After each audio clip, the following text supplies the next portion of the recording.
Let's bring Dr. Ian Smith in. We were just talking weight loss earlier today. Yes. Hey, good morning. Hey, How Doc. are you, my man? We were just talking weight loss earlier because Dom, our phone screener, is he used to weigh 400 pounds, Whoa. and he got down to maybe 225, but he says he's gained like 30 pounds back in the past couple of months. Is that common? People lose the weight and then they gain it all back? Well, it is depending on how they lose the weight. You know, it's always how you lose the weight first as to whether or not you can keep it off. But he's still down a net 165. That's a big deal. Yeah. Jeez. You know, typically we fluctuate, between 5 and 10 pounds over a few years anyway. So you're going to gain and lose. But I'm happy he is where he is. I mean, a lot of guys who get to 400 just give up. That's the problem. I mean, a lot of people get so big they just – I was in the airport last night coming in, and a guy was leaning against the rail. He had to be 450 pounds.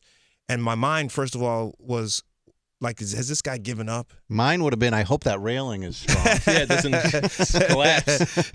Well, it was anchored very nicely. But I look at guys like that and women, and I just wonder what their mindset is like. You know what I mean? Because, you're a fit guy like I am, and, people struggle mentally. It's just not a physical struggle, by the way. It's a mental struggle for these people. And some point you wonder, they just say, I can't do it anymore. I'm not even going to try. And Well, I equate it when I was a kid.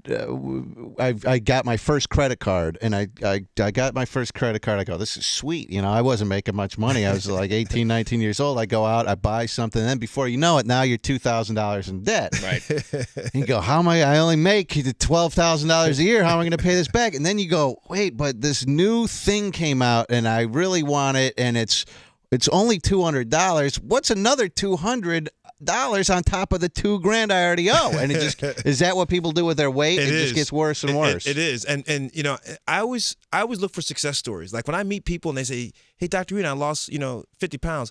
I always say to them, what was it that made you decide that this was the time to do it, and how'd you stick with it? Because I'm always learning too, by the way.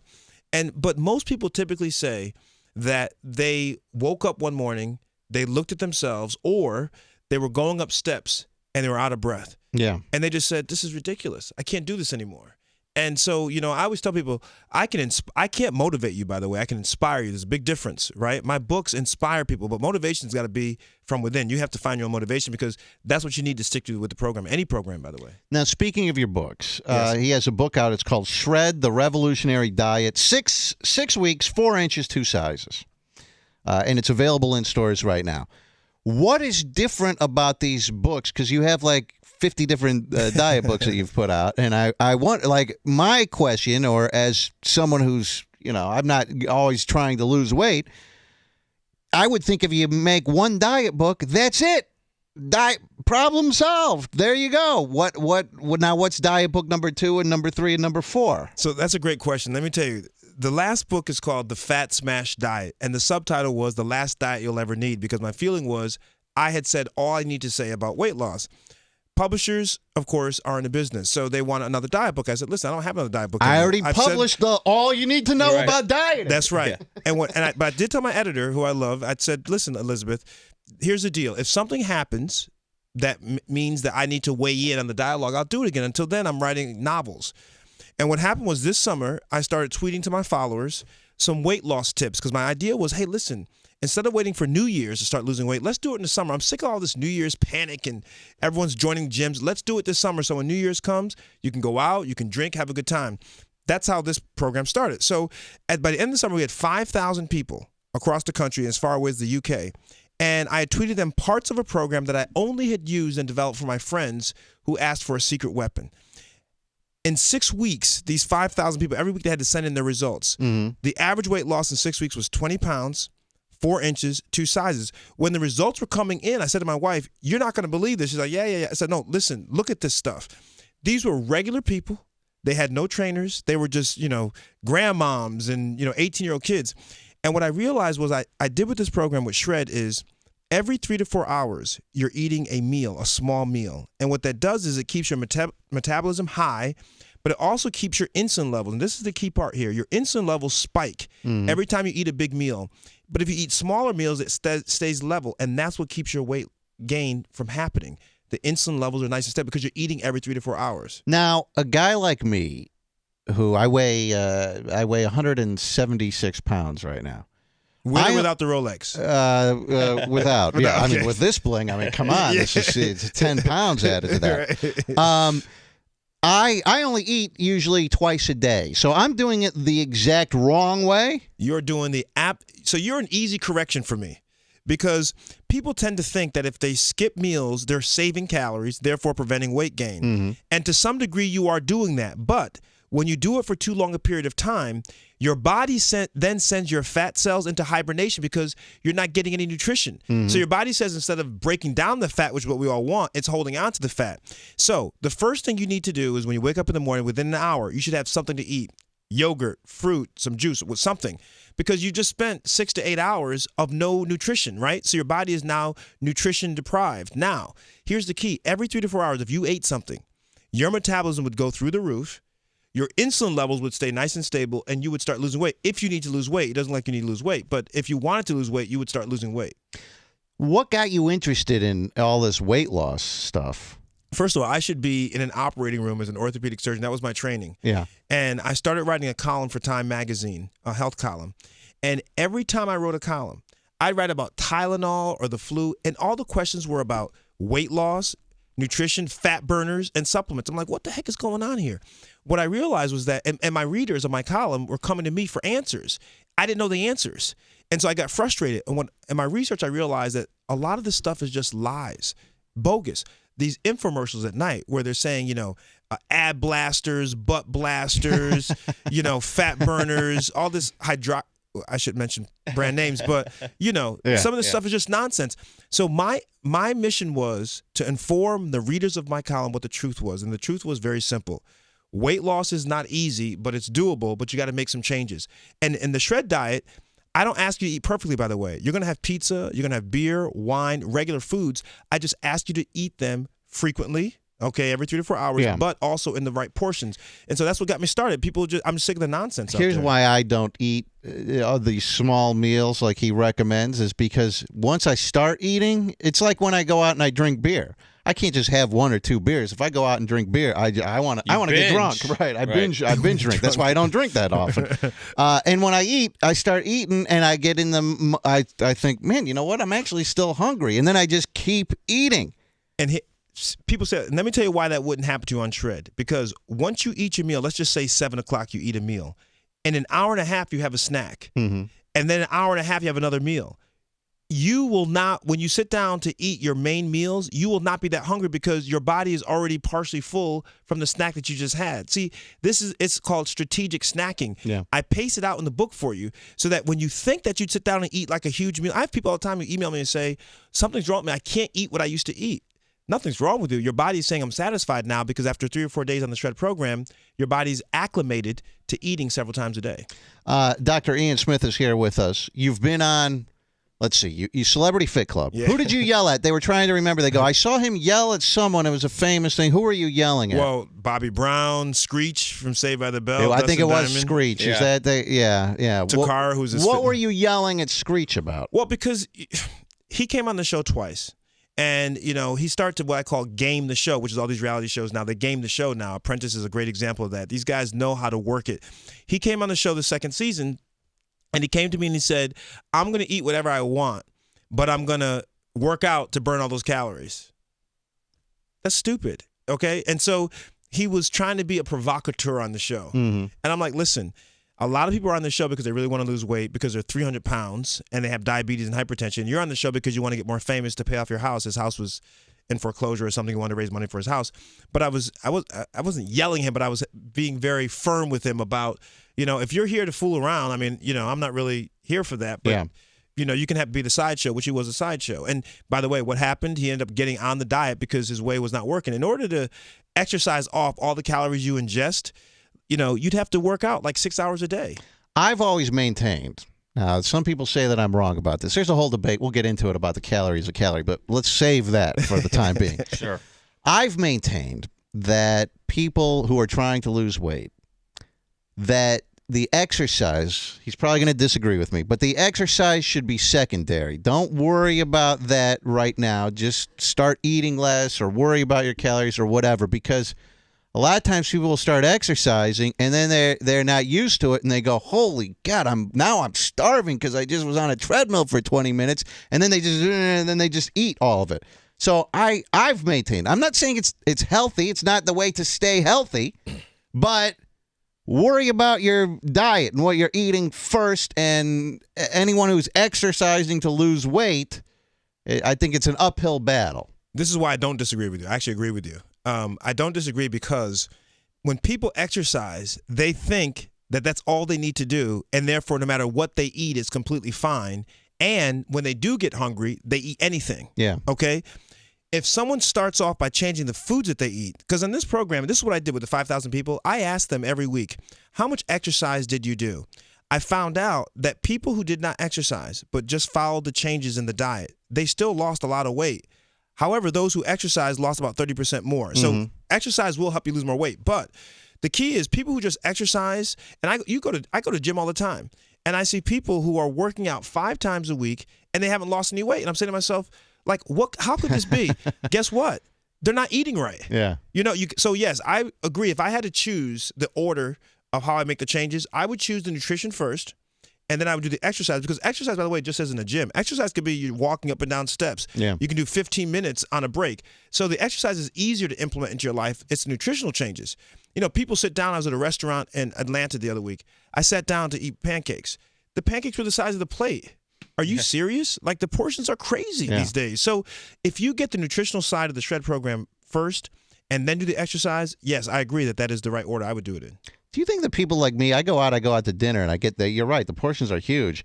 And then I actually feel like, I don't know, like maybe it was my mother telling me about the starving kids in Africa or something that makes me feel bad. I feel as if I have to finish what's on that plate. Well, we all grew up like that, like 3 square meals, and same thing, same story. People in Africa are starving. Well, yeah, but me leaving it on the plate is not, they're not connected. Yeah. My grandma said the same thing. But here's the deal. It's funny because people in Africa, they're actually like, hey, don't eat that last grain of rice. America, they're a bunch of fat asses. You don't want to get like them, right? That's right. Yeah. Here's the thing. The thing is that, you have to just accept the reality of it. I did this study. We did this research on this study. It looked at portion sizes. When you look at portions from 20 years ago, our portion sizes are 30 to 45% larger. A bagel back and so are we. So are we. Wow, There's a correlation. Yeah. Absolutely. A bagel back in the day, a regular bagel was about 150 calories. The average bagel now is about 375 calories. Wow. For a bagel, right? So, and this is how it happened. When I was a kid, I don't know how old you are. When I was a kid, I remember these Shoney's and these big boys, these all-you-can-eat buffets, they just really started happening. So we go to these buffets like on a family trip, and it was like $9.99, all you can eat.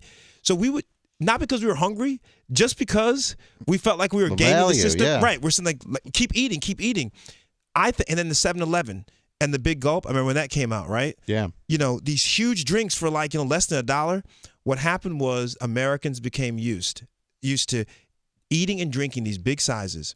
And that became our norm, and now restaurants are serving it, and it's killing us. Where did Dr. Ian Smith is here with us? His book, Shred the Revolutionary Diet, is available in stores now. Where'd you grow up? I grew up in Connecticut. Yeah. In a small little town in Connecticut. Went to school up in Boston and New Hampshire for medical school. Did you go to school. Harvard or something? I went to Harvard. He goes, I went to school. Yeah. Harvard. Please, are you kidding me? I'd be walking around with a pin that said, I went to Harvard. What do you think about that, bitches? Now, Harvard was great. Boston's great. But I always believed that all schools are great depending on what you make of it. You know what I mean? I think schools in general. I've been in a lot of different schools. But yeah. How in the world did you get into Harvard? Did you get like a scholarship? Your parents pay for that? No, how did this work? Yeah, well, back then I have a twin brother went with me too, by the way. Oh, wow. I played basketball, but there were no basketball scholarships. He's not nearly as successful as you, is he? No, he's in LA. He's it's doing President Barack Obama, actually. Here's the crazy thing. You ready for this? Yeah. So when I was an undergrad at Harvard, now as undergrad, you don't care about grad students. So who pays attention to law students or whatever because it's so far away. When I was an undergrad, I remember reading in our newspaper, the Harvard Crimson, that this black guy became the first editor of the Harvard Law Review. I had no idea what the Harvard Law Review was, but as a black person, seeing that this black guy had this, I was like, wow, that's pretty cool. Good for him. And he had this weird name. Okay, I was like, wow, what kind of name is that? Throw it away, never thought about it again. I had my girlfriend, she's at University of Chicago Law School. Okay, and she comes home one day and she's talking about her class and blah blah blah, and I'm medical law school, and she says, "Yeah, Barack Obama was her professor." was like, wow, that sounds familiar. Still couldn't place it because it was just a name. Fast forward, this guy is getting ready to run for president, and I see his face on the screen. I said to my wife, that guy was at Harvard. Yeah. She goes, that's the professor I was talking about. So it was just kind of like a weird closed circle that I've kind of been 6 degrees of separation from this guy for a long time. Now I'm on his council. He appointed me to as a council for fitness, sports, and nutrition. But he's a cool guy, by the way. He really forget politics. I heard you're playing basketball. I heard you played basketball. Ball. Yeah, we played ball, and I went after him as hard as I could. Yeah, because you step on the court with men, you expect to be treated like a man. I mean, that's my philosophy. Who's better, you or the president? Well, to hear him tell it, hear me tell it. You tell it. I'm definitely better ball player than president. But to hear him tell, as he told Chris Paul, we were in the White House together. I got this photo they sent me of the president talking smack to Chris Paul and me from the Clippers, you know, saying to Chris, I played with Doc in Chicago and blah, blah, blah. I'm like, really? Like, you know, he's a good player, but he's a lefty. He's got a little set shot. Yeah. But he's a fun guy. He's a regular guy. Yeah. So you're you go back to Harvard. How'd you get? So you and your twin brother. My twin brother and I went. You know, my mother divorced parents, so we didn't have any money. We were very low class family financially, but I was a smart kid. I mean, because this is how we grew up. My grandfather taught me if you want to make it out of your situation, you got to be good in the books. Mm-hmm. Period. He didn't care about sports. He said you got to get your books right. So we loved my grandfather. Everything he said was like, you know, gold to us because we had no dad. And so we were very competitive. I remember arguing with Miss Foncella in biology in my high school class. I'd argue because she gave me an A instead of an A+. Like, that's how competitive we were. So we were competitive on the court. Now you and your brother, so you guys were good academically. Yes. Did anyone ever, were you kind of nerdy? Did anyone ever pick on you or anything? Or? Well, not really, because, you know, while we were good in sports, good in academics, we played all the sports. Yeah. You know, we played all the sports. You know, when we got old enough, we liked girls, you know, so we were regular kids. We just happened to like, to us, academics were just a way of life. Did you and your twin brother, did you ever do the old switcheroo, like if you were dating a chick, did you ever go like, hey, but you can go in there, you know? Well, once my brother, this is in high school, once my brother answered the door and it was my girlfriend. Yeah. And she thought it was me, and he knew she thought that. And so he went as far as almost her kissing him, and then he kind of like, I'm Dana. So I heard this like scream from upstairs, you know. But you never went all the way. Nah, huh? You never sampled each other's girlfriends or anything like that. I just thought about that. That was like the big plus of having a twin, you know. I used to do that all the time. Right. His was his, mine. You know, I don't want his stuff. Sure, right. I understand. You know you're right. That is your brother after all. Right. Right.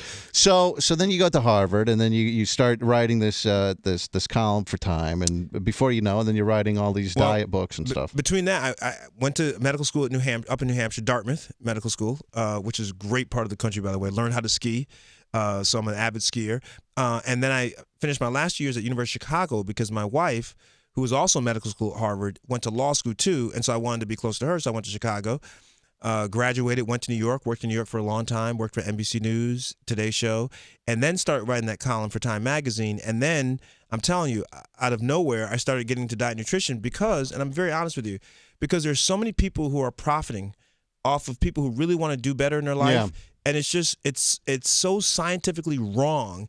And Dr. Oz tries to do this too. Mehmet does this also. We try to clarify for people what is snake oil and what is realistic. Because people will try this stuff, it will fail, and then they get even more discouraged than they were, and they're out $200 for some magic pill or whatever. Sometimes you got to use the old common sense street test, which is if there was a pill that really worked, why would America be the heaviest it's ever been? Wouldn't everybody be on this pill? Why would we have, 70%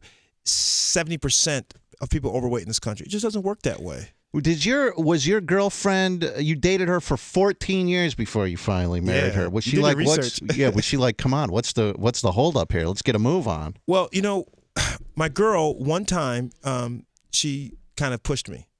I said to her, listen, I'm not that kind of guy. Like, I got to come here on my own. Okay, I got to arrive to want to get married on my own. Right. And she understood me well enough to know that this is not, Beyonce talked about if you want it, you should have put a ring on it, whatever. Yeah. My girlfriend tried that once, and that was it. And I told her. You would have resented her if she tried to force you into something. And I told her, listen, I'm just not the kind of guy to be dragged into something. Let me get there. But I said, you're the one.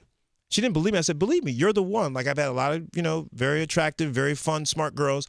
I know you're the one for me. I'm just not ready yet. So what do you think happens? We go out of the country. I tell my guys, I'm going to propose to my girl. I feel like, yeah, right. My best friends, Michael Strahan being one of them, by the way. Yeah. And I say to Stray, this is going to happen. No. We go down there. We hike up a volcano. And we get to the top. I get on my knee. And I say, will you marry me? And I think it's beautiful. Like, you got this great view. And she was like, stop fooling around. This other guy's looking. He's like 5 feet away from me. He's looking. And other hikers are coming up. And I wanted to get it done before everyone came up, right? I said to her again, sweetie, will you marry me? She said, this is not the time to fool around. She was really exhausted and sweating. Yeah. I then looked at her and said, this is the last time I'm going to ask you. And she knew, like when I told her before, I said, this is the last time I'm going to ask you. Will you marry me? And that was it. And she did. And you've been married how long now? 7 years. 7 2 years. kids. Yo, you have 2 kids? Yeah. Wow, you're happy. You're a busy guy. I am. I want one more kid, though. You still do the stuff with the Rachel Ray show? All the time. I'm there next week. Do you Rachel's ever? great. Does it ever come up, like when you read stuff? I'm curious about this kind of stuff. So you work on the show, you're a frequent guest on the show. When this stuff comes in the tabloids about like Rachel Ray's husband is out at like swingers clubs and stuff like that, involved in 3-way sex, does that ever come up, or like does that subject ever get broached, or no? Off camera. Yeah, off. Yeah, I mean, obviously not on camera. I'd start tuning into the Rachel Ray show. It really doesn't. And let me tell you something. You hear all this stuff, by the way. Let me back up for a second. Given my line of work, I have a lot of friends who are in the news all the time. A lot of very famous people. Mm-hmm. And, Michael Strahan, who's my best friend, went through this really messy divorce. Okay. And the stuff that his wife was saying about him was so wholly untrue. It was so ridiculous that I learned firsthand that when you read this stuff in, places like the New York Post or tabloids, when you read that stuff, it is so nonsensical and so off the mark that I now am respectful when I hear that kind of stuff. You think twice about whether it's true or not. Because I've seen it firsthand. Do you think it's the women that do that, or is it like a divorce attorney who's like, you know what, we're really going to drag Michael Strahan through the mud. We'll make him pay. Blah. Is that who's in this case? Who's behind it? It was both in this case. Because she was upset. And listen, no marriage is perfect. Let me just say that. Beginning and everyone. I'll bet yours is. This guy seems absolutely perfect. No, I mean, I'm not. Look, I'm a straight guy, and I'm about ready to hump this guy's leg because I'm serious. Harvard. I mean, this guy. I mean, seriously, this guy's got it all. No, nobody's perfect. What's the worst part of your life? The worst part? Yeah. Is that I travel a lot and I miss my family. Yeah. I travel a whole lot, but that's because the book is so successful this year. But if I'm not out doing this kind of stuff, there he is. That's his complaint. You know what? My complaint is, I'm too successful. No. I'm saying, but I love my family, right? But listen, let me tell you something that happened. We were at the Grand Canyon last week for spring break. It was awesome. If you've never been to Grand Canyon, I'm telling you, no American should die before seeing the Grand Canyon. We stayed in Sedona with the Red Rock formations. It is, and I'm a big traveler, so it's the most beautiful thing I've had in America. In the middle of it, Ricky Lake, I was doing this thing with the Ricky Lake show. We were having this bride lose in 6 weeks. She lost 35 pounds. They wanted me to come back and do a reveal with her. I broke a major rule of mine, which is when on family time, it's family time. Yeah. That's just how it is. I wrote a whole book about this called Happy, How to Be Happy. So I broke that rule. So I say to you, not because I'm whining, I say to you that when I'm with my family, I like to be with my family because I travel so much. Now, that being said, traveling is what I do. I like to help people. I like to meet people. I like to have fun doing this. I have a good job. I'm not complaining. But when I'm home, I'm making fence. I'm like in my scrubs or in sweats, in the garden, I built a fence at my house. I just kind of a regular guy. Before I let you go, and Dr. Ian Smith is here. His book is called Shred, the Revolutionary Diet, 6 weeks, 4 inches, 2 sizes. It's in stores now. His website is driansmith.com, IAN, in case you're wondering. We've had a long-running debate on this. Years. I like this. Years. And Dieter, our resident fitness guru over here, and me. Now, hold on, Dieter. When I looked you up, by the way, I thought it was Dieter. I was like, "This is perfect." Oh yeah, people think that. I said, Dieter. I got to talk to this guy, and then I realized, it's probably Dieter, like the German Dieter. I'll take either way. Yeah, okay. I've maintained, and I will preface this by saying that you may be right, Dieter, but I'm 95% right. I maintain a calorie is a calorie. And if you want to get scientific about it, yes, the different things, but that if you spend your time worrying about how the different things are affecting you and your metabolism and this and that and the other, that contributes a grand total of maybe 3% to your total weight loss or whatever. I maintain a calorie is a calorie. And Dieter's asked me, well, could you lose weight if you eat one Twinkie a day? You bet your ass you could. No, but I said carbs affect your body differently than protein, especially simple carbs, spiking your blood sugar and insulin. You know all that. I'm saying that's the difference between calories from carbs are different than calories from protein. I see the problem already, guys. I see the problem already. First of all, those at home, before I go, follow me on Twitter at Dr. Ian Smith. Spell the doctor out, I-A-N Smith. And we set up a Cleveland Facebook page, by the way. Cleveland Shredders. So go to Facebook. It'll say closed group. Click join the group. And we're doing a 6-week Cleveland challenge. So join us. It's going to be a good time. Here's the issue, by the way. You're actually saying the same thing. You're saying that it depends where the calories come from. But it's not the calories that's the problem in your judgment. It is, if you have a Twinkies, okay, Twinkies have a certain, let's say you had Twinkies and you had a piece of meat and they had the same type of same number of calories, everything being equal. The reason why the Twinkies worse for you is because of the carbs. And because the carbs get dissolved into glucose faster. It's a high glycemic index. So where the calorie comes from makes a difference, not because of the calorie itself, it's because what's around the calorie. You understand the difference? You understand it? No, I'm slow. So are you telling me that he's right or I'm right? No, but okay. Here's where you're right. Here's where you're right.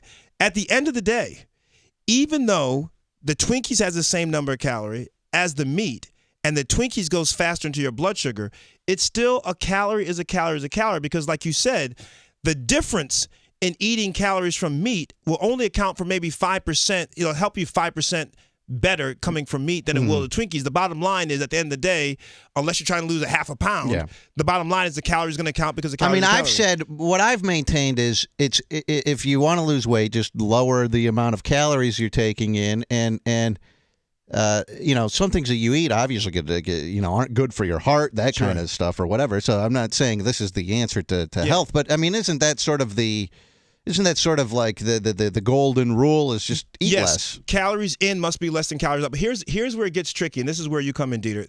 The issue is this. If someone has lost 20 pounds per se because they lowered their calories, then the question is, what do I do now because I'm at, let's say, 1,800 calories a day, can't go any lower, and I'm not losing any more weight? That's when it matters where the calorie comes from. Because now if you have protein with your calories, because protein revs your metabolism to burn more calories, now it can make a difference where you get it from. You see? So from the beginning, all of us, it doesn't matter. So we're both right. You're both right. Absolutely. But more me. This guy's going to be our second black president. The way that he navigated that, did you see that? Yes. Very you didn't want to piss adept anybody at off. this. I'm a straight up guy. You're both right. You're on what we call a continuum. I read I like watching documentaries. There was a documentary, Forks Over Knives, and it was saying we should just become sort of we vegetarians essentially. We eat too much protein that it's damaging our heart, and that vegetarian is so are they correct? But they're correct in a way that no one's going to do that. So why even go down that road? Because the American population is not going to abandon eating hamburgers and all that. First of all, the amount of red meat you need to consume to have the negative consequences that they say it is tremendous. The average American does not consume anywhere near that amount of red meat. Really? Absolutely. Now, here's the key. In my program, you can have burgers, you can have steak. That's completely fine. But I also ask you to have some chicken and some turkey and some fish. It's all about the balance part of it. I love steak, by the way. I make a mean barbecue steak. Love it. My favorite. I get a boneless ribeye, grill it, everything with it, right? Sugar, everything. But I eat that, I don't know, maybe once every couple of weeks. It's when I have a taste for it. Who can sit down and eat a steak, a 16-ounce steak every day? Most guys cannot do that. Most women cannot do that. But this Forks Over Knives thing, I mean, the idea that people are going to spend the rest of their life only eating fruits and vegetables is nonsensical. And that's why I say to people, if you want to be a vegetarian, fine. A vegan, fine. But you got to get your vitamin B12. Where you can get that from? Meat is wonderful if you eat the meat in the right way. The proper size of a steak really is between 6 and 8 ounces. That's all you need. And if we get back to eating the right portions, we'll be fine. But also, who's going to live a life without eating pizza? I mean, pizza is awesome. Yeah. Right? And so my program says don't deprive yourself. You're going to drink some wine, have some beer, have some mixed drinks, but we're going to do it in a way you can still lose weight and still shred it. All right. Dr. Ian Smith, his book is called Shred the Revolutionary Diet, 6 weeks, 4 inches, 2 sizes. The book is available in stores now. His website, driansmith.com. And what were the other things you mentioned? Yeah, follow me on Twitter at Dr. Ian Smith, spell the doctor out, I-A-N Smith. And we have a Facebook page for Clevelanders who want to go on shred to lose the weight. It's called Cleveland Shredders with 2 Ds. You search it on Facebook. It's going to say closed group. Don't worry about it. Click join the group, and I accept you into the group. All right. Dr. Ian Smith, thank you for coming in, my man. I've got to take a quick break. We'll be right back on Rover's Morning Glory. Hang on.